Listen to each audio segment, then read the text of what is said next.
Good boy. Stay. Good boy. So, Benny is going to be stay. Off. Thank you. Benny is going to be showing off his one of his favorite toys. It's not a new toy for Benny, but it is a new toy for you guys.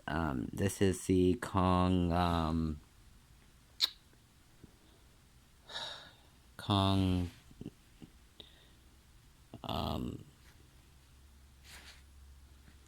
I think I know it's the Kong ball, but like I'll look up the name to be specific. But so you see, there's a little opening there, and I'm putting my hand on it to keep the kibble from falling out. There's an opening there, and there's all these little ridges on the outside that you can fill with food.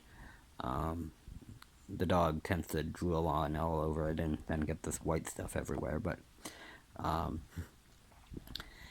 if you clean it every so often by squeezing it when it's empty, it opens up each of those little ridges, and you can clean each out.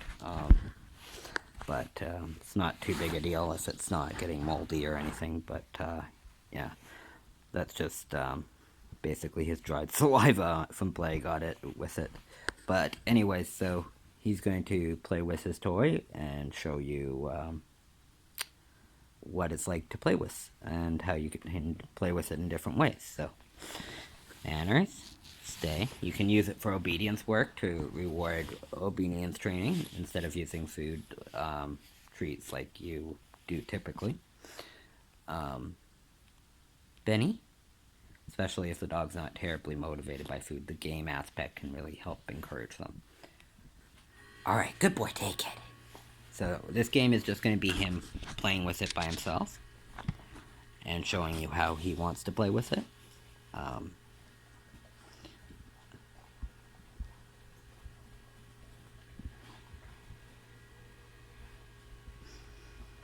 Now this is the indoor version, similar to other games I've shown you.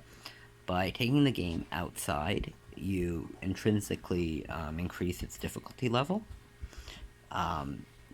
And make it progressively more complex and engaging for the dog, and a lot of fun. So definitely, if the dog hasn't got any difficulties indoors, take him outside and play the game outdoors. Just make sure you have checked the area that you want to play in first, and made sure that there's no like nests of ants or wasps or other insects or wildlife or whatever that might get into a conflict with the animal over the food. Especially dog food is a really high value, high protein, high fat commodity for animals. And even like things you wouldn't think necessarily eat meat, like say squirrels, deer, birds, etc., will, fight tooth and nail to get these extra few bits of calories that are in this, and make their lives a bit easier, not having to struggle to get the protein and fat they normally have to struggle really hard to get access to and to use, otherwise to reproduce and to basically just exist. So if you ever are in a situation where wildlife approaches while you're playing one of these kind of games, make sure you just back off. It's better for the wildlife to have stolen whatever food from the game you were playing is, and everybody to leave the area safe and without having any interspecies contact, than it is to fight over those few bits of food that you threw out for the dog. So be vigilant and always stay aware of what's going on around you.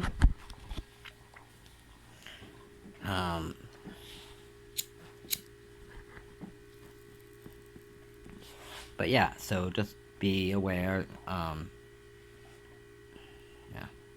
it's not a bad thing to do, but you also still need to make sure that everybody stays safe and that nothing dangerous happens. So just double check the area you want to play in, and keep your eyes open, and keep your situational awareness on high.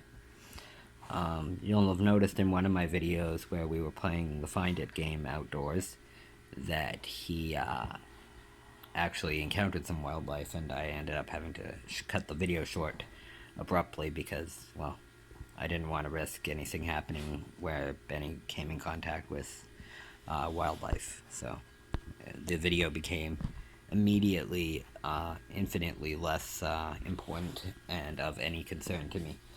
So that went bye-bye, and I focused on the dog entirely. I mean, you just don't want to take a risk. You never know if that animal could be sick. It might not look sick, but that doesn't mean it's still not sick.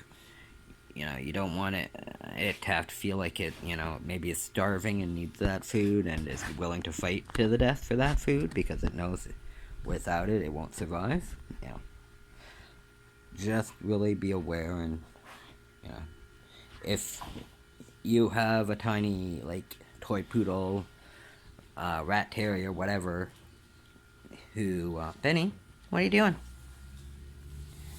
Where you going? Are you all done?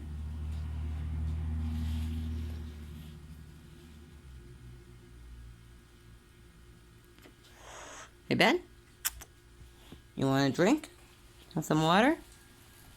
Obviously, whenever you're playing games, especially where there's any dried food involved, but whether or not there's food involved, especially if it's hot or they have a high activity level, make sure that they have immediate access to clean, fresh drinking water, whether provided through an available bowl of clean water there at all times, or through them trained to ask you for the water and you to give them immediately upon request.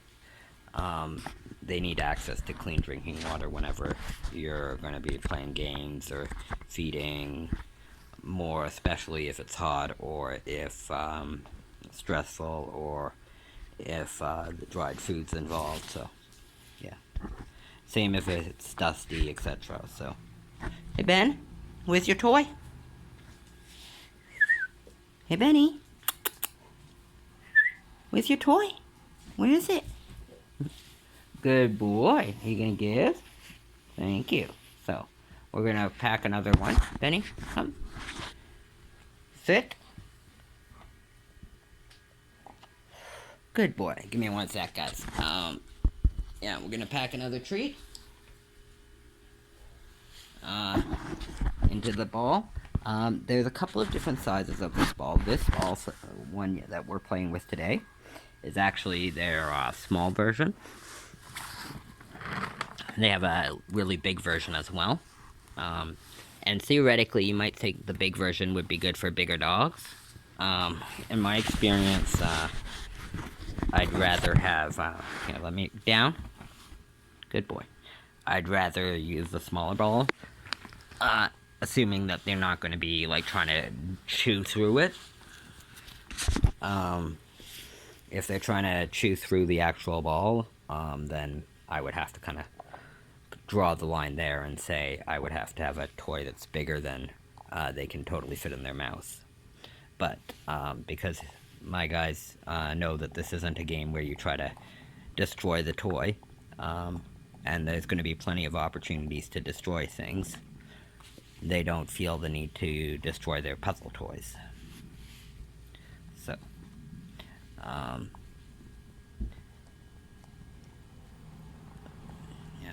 If you're not doing this one-handed, it's a lot easier than trying to do it one-handed.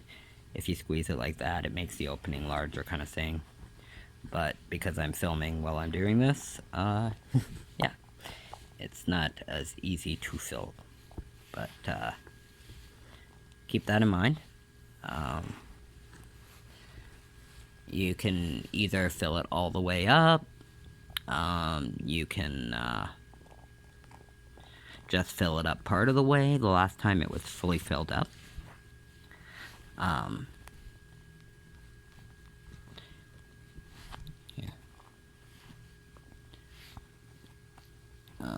So if you consider that the other one was fully packed, This one isn't fully packed. This one is about 3/4 packed. So I'll show you what that's a bit like. Actually, I'm going to actually pack it so it's the same. And then show you what it's like on the ground. Sorry. Doing my best, Benny. Manners. Some of you might have just heard me growl a little at him. That's to tell him that he's misbehaving. He was just trying to lick my hand to get to the kibble that was in it. Well, cute and a sweet, non-aggressive thing. Sorry. Still, I don't need him trying to lick my hand while I'm trying to pack the toy, while trying to ensure that he doesn't steal anything, you know. Doing the best I can here, guys, with limited hands and not even being able to keep my eyes on the screen, or know where the camera's pointing at that split second because my eyes are on the dog, etc. So